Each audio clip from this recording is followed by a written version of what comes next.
அன்பார்ந்த எனதருமை யூடியூப் நேயர்களுக்கு வணக்கம். இதுவும் ஒரு பணம் சார்ந்த முக்கிய விதி. எல்லா மனிதனுமே என்ன சொல்லலாம்னா தன்னுடைய வாழ்க்கையில் பொருளாதார ரீதியான கஷ்டத்தில் தான் இன்று வரை எல்லாமே இருக்கும். பொருளாதார ரீதியான கஷ்டங்களை நீக்குவதற்கு எத்தனோ மந்திரங்கள் தந்திரங்கள் என்று இருந்தாலும் நாம் செய்து கொள்ள வேண்டிய ஒரு ரகசியமான நமக்கு நாமே ஒரு எப்பயுமே கடவுள் என்பவரை நாம பார்க்கவே இல்லை. உருவங்களாக வைத்திருக்கிறார்கள். கோயிலில் போய் நம்ம எல்லாத்தையும் பார்க்குறோம், எல்லாம் செய்கிறோம்.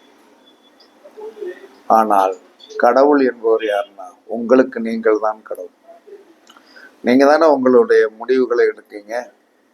நீங்களும் உங்க குடும்பத்துல ஒன்று அப்பா எடுத்தா அப்பா தான் கடவுள், அம்மா எடுத்தாங்கன்னா அம்மா தான் கடவுள், நீங்க எடுத்தீங்கன்னா நீங்க தான் கடவுள். அப்ப உங்களில் இருக்கின்ற ஒரு சக்தி, உங்களில் ஒரு சக்தி இருக்கிறது. அந்த சக்தியை என்ன சொல்லணும்னா நம்ம பிரவாகம் பண்றோம். பிரவாகம் பண்ணாமலாம் இல்லை. ஆனால் அதோட அடி முடியை தொடுவதற்கு முன்னாடி நமக்கு என்ன சொல்லலாம்னா பொறுமை இல்லாமல் அப்படியே ஜர்க்காயிரும். அந்த ரூபத்தில் என்ன சொல்றான்னா உங்களுக்கு எப்பயுமே பணப்பற்றாக்குறை இருக்கக்கூடாது. எப்பயுமே பணப்பற்றாக்குறை இருக்கக்கூடாது. நான் எந்த ரூபத்திலும் பணத்தை எனக்கு தேவையானது வந்து கொண்டே இருக்கணும் அப்படின்னா உங்களுடைய நீங்கள் வளர்பிறை திதியில் பிறந்தீர்களா தேய்பிறை திதியில் பிறந்தீர்களா என்பதை தெரிந்து கொள்ளுங்கள். வளர்பிறை திதியில் பிறந்து விட்டீர்கள் என்று சொன்னால் நீங்கள் தேய்பிறையில் அந்த திதிக்குண்டான தானத்தை நீங்கள் பண்ணணும். அந்த திதிக்குண்டான தானம் கண்டிப்பாக பண்ணிருங்க. நீங்க எந்த கோவிலுக்கு போனாலும் சரிதான், எந்த கோவிலுக்கு போனாலும் சரிதான். திதி என்று சொன்னால் என்னது? திதி என்று சொன்னால் ஜலம்தான், பணம். திதிக்கு என்ன சொன்னா சுக்கிரன் அப்படின்னு வந்துருச்சு. சாதாரணமாக நம்ம ஊர்ல அதிகமாக இருக்கிறது பிள்ளையார் கோயில் தான். இந்த பிள்ளையாரால முடியாத காரியம் எதுவுமே கிடையாது. அப்ப 15-16 திதிகளுக்கும் தானம் பண்ண வேண்டிய உணவுகள் என்பது மேக்சிமம் தெரிஞ்சு வச்சிருப்பீங்க. இருந்தாலும் நான் என்ன சொல்றேன்னா உங்களுக்கு சொல்லிடுவேன். வீடியோவோட முடிவில் சொல்லிடுவேன். இது 100% வேலை செய்யும். அப்ப நீங்க பிறந்த எந்த திதியோ அதற்குண்டான தேய்பிறை திதியில போய் பிள்ளையார் கோயில போய் என்ன சொன்னா ஆஜராயிரும். ஏன்னா மற்ற அந்த ஊருக்கு போ, அங்கிருந்து ஒரு கோயிலுக்கு போ, அங்க போனா அது நடைமுறைக்கு சாத்தியமாகாது. ஆண்டி கூடி மடம் கட்டிய கதையாக மாறிவிடும். ஆண்டி கூடி மடம் கட்டிய கதையாகிவிடும். ராத்திரியெல்லாம் பேசுவோம், விடிய காலம் அவன் திருவோட்டை தூக்கிட்டு எங்கெங்கேயோ போவான். நேற்று பேசுன என் ஞாபகம் இல்லாமல் நாளைக்கு ஒன்று பேசிட்டு ஆண்டி கூடி மடம் கட்டின கதை தான். ஆண்டி கூடி என்னைக்கு மடம் கட்டுவது? அப்படி ஆகி போயிடும். அதனால பிள்ளையார் தான் நமக்கு கண்கண்ட தெய்வம். அவரை வச்சு என்ன வேணாலும் செய்யலாங்கிறத தான் எல்லாரும் செஞ்சுட்டு வெளியே வேறு விஷயமா சொல்லிப்போம். பிள்ளையார் அஷ்டமாசத்துக்கு அதிபதி. நம்ம பொறுமையா சில விஷயங்களை செய்ய முடியறதில்ல, அது கர்மா. அப்ப நீங்கள் உங்களுடைய வளர்பிறை 15 ஒரு மாசத்துல நீங்க கும்பிட்டுலாம்.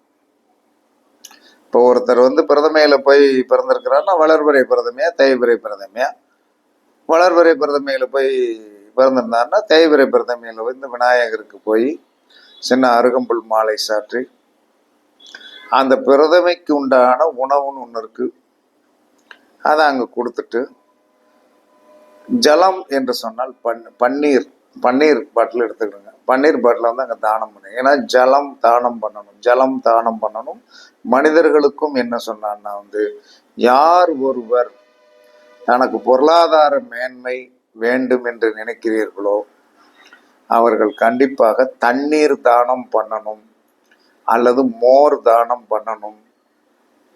இப்போ எல்லாத்தையும் பண்ணிடுவோம், சாப்பாடு பண்ணிடுறோம், சாப்பாடு வாங்கி கொடுத்துறோம்.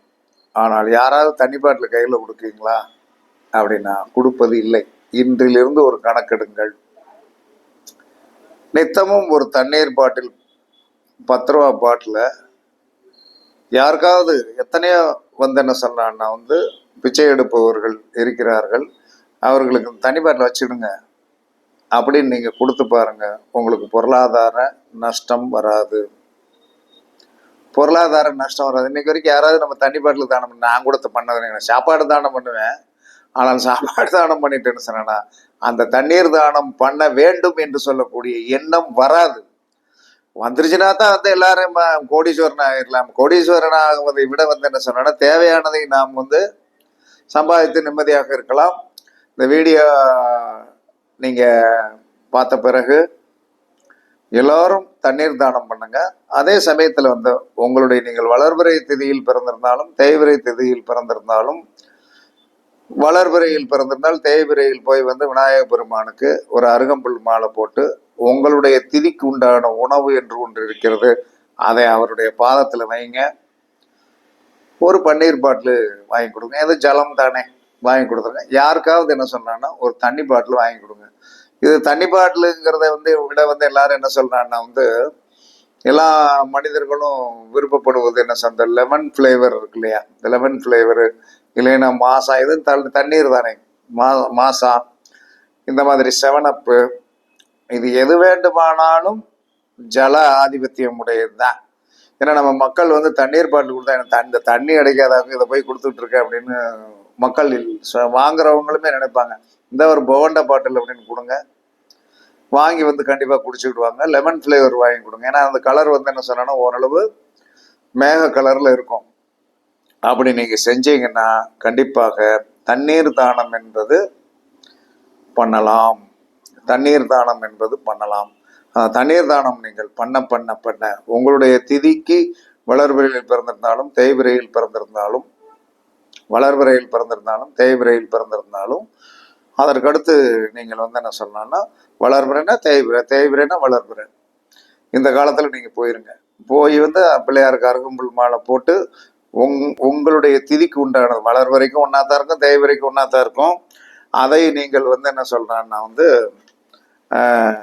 தானமாக விநாயகருடைய பாதத்தில் வைங்க. விநாயகருடைய பாதத்தில் வச்சுட்டு சாமி கும்பிடணும். ஒன்றே ஒன்று தான், 21 முக்கி போடணும். 21 முக்கி போடணும். விநாயகரை 21 முறை வலம் வந்துடணும். நீங்கள் சுற்றிட்டு கூட 21 முக்கி போடுங்க. இதுதான் பணம் கொட்டுவதற்குண்டான பெரிய வந்து என்ன சொன்னோன்னா வந்து யோக முறை. யோக முறை இதில் எந்த வித மாற்றமுமே கிடையாது.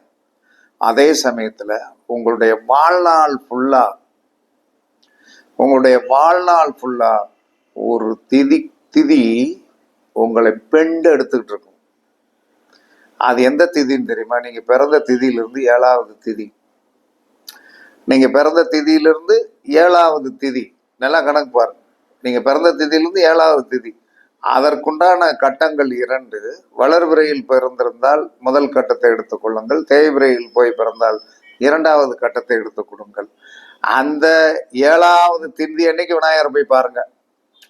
அந்த 7வது திதி அன்னைக்கு விநாயகரை போய் பார்த்து அருகம்புல் மாலை போட்டு நீங்க பிறந்த திதிக்கு 7வது திதிக்கு உண்டான உணவை, நீங்கள் பிறந்த திதிக்கு 7வது திதிக்கு உண்டான உணவை நீங்க என்ன செய்யணும்? விநாயகர் பாதத்துல வச்சு ஒரு பன்னீர் பாட்டில் வந்து விநாயகருக்கு அபிஷேகம் பண்ணி 21 சுத்து 21 சுத்து சுத்தி 21 புக்கி போட்டுட்டு நீங்க பாருங்க. மாசத்தில் 2 நாள் கோயிலுக்கு போனா போதும். அதுக்கடுத்து உங்க வேலையை நீங்கள் கண்ணை மூடிக்கொண்டு பாருங்க. இதுல பெரிய மாற்றங்கள் வரும். சத்தியமாக வரும். ஏன் சத்தியமாக வரும்னா, இது அவ்வளவு 100% உண்மையானது. நாம எங்கேயுமே போக வேண்டாம். எங்கேயுமே போய் என்ன பண்ண போறோம்? நம்ம ஊர்ல இருக்கிற பிள்ளையாரு நமக்கு பிடிச்ச பிள்ளையார். எப்படி ஒரு ஊர்ல ஒரு 10 பிள்ளையாருனாலும் வச்சிருப்பாங்க. அதான் அரச மர பிள்ளையாரு பாருங்க, அரசும் வேம்பும் சேர்ந்து இருக்கிற பிள்ளையாரு பாருங்க. கண்டிப்பாக நீங்க பெருவெற்றி அடைவீர்கள். அப்ப வளர்பிறையில் பிறந்திருந்தால் தேய்பிறை திதியில போய் சாமி கும்பிடுங்க. உங்களுடைய பிறந்த திதிக்கு வரிசை எண்ணணும். உங்களுடைய பிறந்த திதிக்கு 7வது திதி. அந்த 7வது திதிக்குண்டான 7வது திதி தான் உங்களுடைய கர்மாவின் கொடூர கர்மா. அது சார்ந்த விஷயத்தில் என்ன சொல்லணும், நீங்கள் பெரிய கஷ்டத்தையும் பிரச்சனைகளையும் அனுபவித்துக் கொண்டிருப்பீர்கள்.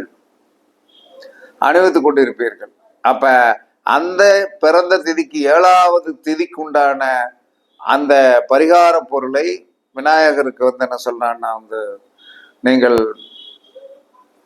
தானமாக வைத்து பன்னீர் அபிஷேகம் பண்ணி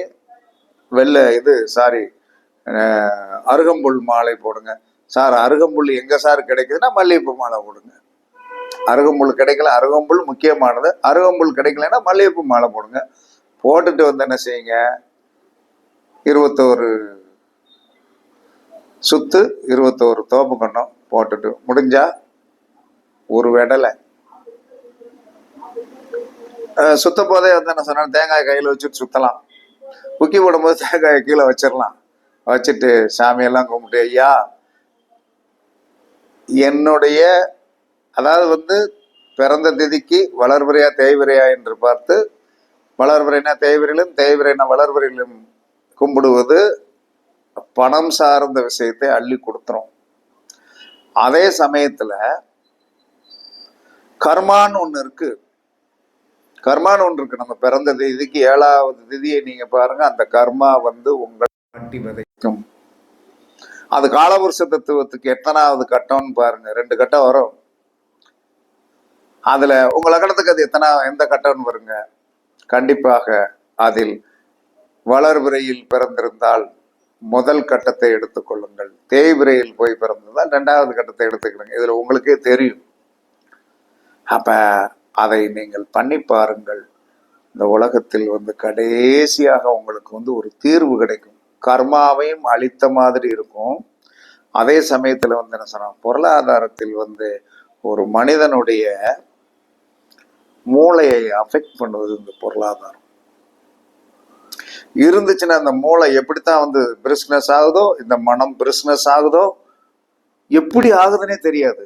ஆனால் இல்லை என்று சொன்னால் முகம் சோர்ந்து அறிவு மங்கி என்ன செய்வான், மனுஷன் அப்படியே பேசாம படுத்துருவான். இதுதான் இன்னைக்கு வரைக்கும் நம்ம செஞ்சிட்டு இருக்கோம். இந்த நிலைமையை மாற்ற வேண்டும் என்பதற்காக இறைவன் கொடுத்த அற்புதமான ரெமிடி அண்ட் சொல்யூஷன் இதுதான் என்பதை உங்களுக்கு திரும்ப திரும்ப சொல்லி, திரும்பவும் திதிகளில் தானம் செய்ய வேண்டிய பொருள் பிரதமைக்கு பசு நெய், 2வது திதிக்கு சர்க்கரை தானம். சர்க்கரைன்னா கடையில சர்க்கரை என்ன சொல்றாங்கன்னா அச்சச்சா இருக்கும். சர்க்கரை தானம். 3வது திதிக்கு சாதம்னா சாப்பாடு தானம். 4வது திதி சதுர்த்திக்கு கொழுக்கட்டை அல்லது பால் தானம். 5வது திதி பஞ்சமி திதிக்கு வாழைப்பழம் தானம். 6வது திதிக்கு தேன் தானம். 7வது திதிக்கு வெல்லம் தானம், மண்டவளம் தானம். 8வது திதிக்கு தேங்காய் தானம். 9வது திதிக்கு வந்து நெல் பொரி தானம், 10வது திதிக்கு வந்து என்ன சொன்னா கருப்பு எல் தானம், 11வது திதி ஏகாதேசிக்கு கோதுமை தானம், 12வது திதிக்கு வந்து அவல் தானம், 13வது திதிக்கு வந்து கடலை தானம், கடலைன்னா நிலக்கடலை தானம், 14வது திதிக்கு ஏதாவது ஒரு சத்து மாவுனா ஹார்லிக்ஸே ஒரு சத்து மாவு தானே. ஹார்லிக்ஸ் வந்து ஒரு பாட்டில் வைக்கணுங்கிற அவசியம் கிடையாது. சும்மா ஒரு 100 கிராம் அதை எடுத்து வந்து என்ன சொன்னா ஒரு சின்ன பிளாஸ்டிக் பேக்கில் வந்து என்ன சொன்னா வச்சு விநாயகருக்கு முன்னாடி பின் போட்டு வந்து என்ன சொல்ல வச்சிருங்க, நிவேதானம், அவ்வளோதான். அதற்கு அடுத்து 14வது திதிக்கும் 13வது திதிக்கு வந்து கடலை தானம், 14வது திதிக்கு சத்து தானம், அமாவாசை திதிக்கும் பௌர்ணமி திதிக்கும் பாயாசம் தானம். பாயாசம் வீட்டில் பண்ணி கொண்டு போய் ஒரு சின்ன வாழை இலையில விரிச்சு வச்சிருங்க. எந்த மனிதனும் இனிமேல் பணப்பற்றாக்குறை இல்லாமல் இருப்பீர்கள். இதற்கு வந்து என்ன சொல்றானா இறைவன் என் மூலமாக உங்களுக்கு சொல்லிவிட்டான், அவ்வளவுதான். இதுல என்ன வந்து நான் கடைசியில வந்து என்ன சொல்ற திரும்ப திரும்ப சொல்றாருன்னு நினைக்காதீங்க. நிறைய பேர் கேச்சிங் கெப்பாசிட்டி கிடையாதுன்னா இதெல்லாம் ஜோதிடத்துல வந்து கேச்சிங் கெப்பாசிட்டி ஈஸியா பிடிச்சிட்டான்னு வைங்க, அவன் பெரிய ஆளாயிருவான். அப்ப அந்த கேச்சிங் கெப்பாசிட்டிங்கிறது வராது, சந்தேகத்தை தூண்டி விட்டுரும். அதனால நாம் பிறந்த திதி வளர்பிறையாக இருந்தால் தேய்பிரையில் போய் அதற்குண்டான தான பொருளை வச்சு விநாயகருக்கு என்னது அருகம்புல் மாலை போட்டு ஒரு பன்னீர் பாட்டில் வச்சு அபிஷேகம் பண்ணி 21 சுற்றி 21 உக்கி போடணும். தேவைப்பட்டால் தேங்காய் வடலை போட்டு கொள்ளலாம். அதே சமயத்தில் கர்மா என்று ஒன்று இருக்கிறது. அந்த கர்மா வந்து உங்களுடைய பிறந்த திதிக்கு 7வது, இப்போ ஒரு தசமி அப்படின்னு வைங்க, தசமி, ஏகாதசி, துவாதசி, திரையோதசி, சதுர்த்தசி, பௌர்ணமி, பிரதமை, 7வது திதி பிரதமை திதி. இதோடைய திதி சூனியம் எதுன்னா துலாமும் மகரமும். இந்த மனுஷனை 7வது திதி என்பது மனைவி, காலபுருஷனுடைய 7ஆம் இடம்.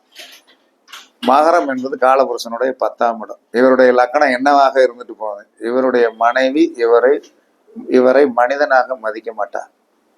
10வது திதி. சரி, மனைவியை வந்து கட்டுக்கோப்புக்குள்ள கொண்டு வந்து கெட்டிக்கார மனுஷன் ஆயிட்டானா தொழில் ஓடாது. அப்ப பிரதமை திதிக்கு என்ன செய்யணும், நெய் தானம் பண்ணணும். ஆனா மனுஷன் பண்ண விடுவானா?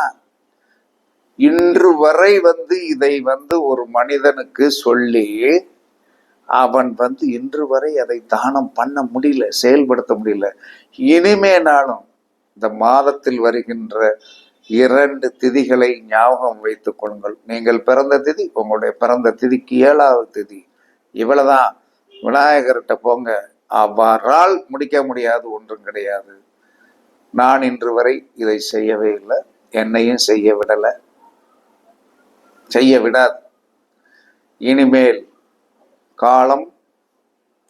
இனிமேல் வந்து கஷ்டப்படக்கூடாது என்ற ஒரு விதி வந்து விட்டது. எல்லாருக்கும் சொல்லிட்டு நாமளும் செய்வோம். எல்லோரும் நல்லா இருப்பீங்க. கண்டிப்பாக உங்களுடைய வாழ்க்கையில் மாற்றம் வந்தால் கண்டிப்பாக ஃபோன் பண்ணி சொல்லுங்க. இது மெசேஜில் எல்லாம் எழுத வேண்டாம், ஃபோன் பண்ணி நல்லா இருக்கேயா, இதை செஞ்சேன், நான் நல்லா இருக்கேன்னு சொல்லுங்க. கண்டிப்பாக நல்லா இருப்பீர்கள். இது சத்தியம் என்று கூறி உங்களிடமிருந்து விடைபெறுவது சிப்பிப்பாறை ஜோதிடர் சாதி ராகவன் ஜெயபாலாஜி. சுகமே சொல்க, வாழ்க வளமுடன். வணக்கம்.